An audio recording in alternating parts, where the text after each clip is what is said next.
So you read the books and then decided to approach this visually, and how did that all work? No, I actually read the scripts, and essentially, I'm not sure if it says that what I do there or not, but essentially I'm basically co-producing, and also my company Wicked of Oz essentially is responsible for all the practical makeup and creature effects and so forth like that, and and doing a lot of other stuff like I introduced the production of 3D printing, which is very exciting because they thought it was like voodoo magic, which is like seriously, I was like, really, you haven't heard of 3D printing? Let's go for it. And so we ended up buying all these printers, and we've been printing all the guns and stuff, and it's been really cool. But basically, when I read the script, the approach essentially was like there was a lot of stuff in there, which was pretty, I'm going to say, probably scary in a practical sense because everyone else would default to digital. I said to Gail, because she's from her background in Aliens and Terminator and so forth, where they really go as practical as possible. That's what I was there, wanted to go as practical as possible. So that's what we did. We're still going. We're going as practical as possible and try to keep, and that rounds everything, keeps it in a real sort of a gritty realism, because you can only put a certain camera there, you can only film it in a certain way. If you default to digital, you can do anything, and we don't want to necessarily. We want to keep it a bit more grounded. Did that answer the question? What's been the biggest challenge? Biggest challenge, I think, has been kind of a lot of it. Really, has been the fact that part of that is the actual practical nature that we're going down. We're going down a practical nature, which is starting to become, I guess, a little bit more in vogue now. Like with Abrams doing as many practical effects as he can with Star Wars, and it's funny because audiences have now become, where they never used to be, in tune and understand what practical and digital now means. They really do, and like the general bystander in a film will understand if that was all just too much digital rubbish or something, or there was amazing CG. So even if they come out and say there was amazing CG, they know it's CG.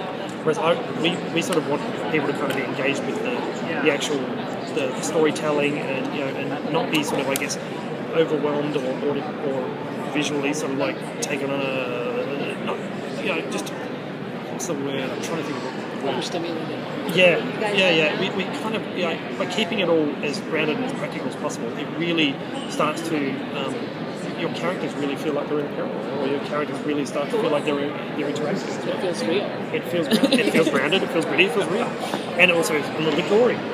We're not a horror thing, but we're a little in your face. So, and that's because something that we wanted to do. It's definitely not horror, but it's more. We're not shying away from that. So, do we get to see the terrorists are supposed to be the alien? Do we get to see that? See what? See the alien terrorists. Yes, absolutely. Okay, so what is the process like for designing them? That's been interesting because, again, we're basically going with old school methods of doing it. But what has been interesting is that the fun part of that is not the aliens themselves. But anyway, I'm guessing I can. Oh, no, I can. But how the aliens end up looking like humans. That's one of the things I found interesting, and designing that was a really cool thing, and something that I really wanted to really think about and design before we actually went down that path. So, okay, if you're an alien, you're an alien here at this table, but what physiology of it, what your skeletal structure is not going to be the same as a human. So, what is it going to be? What's it going to look like? So we started there. We literally started from the skeleton and built up. So of how you are hiding inside of you. So and that's the cool part. So because we are going to be stripping those layers away. So that's the thing, and that's what I'm saying. It gets a little bit, gets a little gory here and there and all that sort of stuff. So and it's cool because for me, I mean, that's I want to see people, autopsying a human hunter hybrid and basically going knuckle deep or elbow deep, and see all the stuff getting pulled out. But the thing is, we're going to build all that, so we're going to make it. So, kind of springboarding off of that question, as the prosthetics supervisor, what size of team are you working with? It's very small, actually. Yeah, I got a very I got a core team that continually jump on into the projects that we do, and realistically, it's 8 people, and they're all very passionate, and they're all very. I mean, look, one of the things that anyone who's in prosthetics generally loves prosthetics. They love effects, they love prosthetics. They're not in there for this as a job. I mean, hell, they get paid to do it. They're in heaven, right? So they're getting paid to do it. They're in heaven.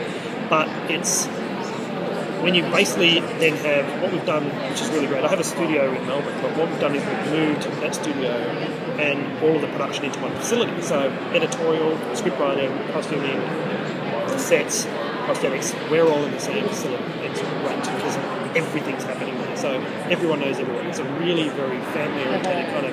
I'm saying family-oriented, but it's all very friendly. Everybody gets along fantastic.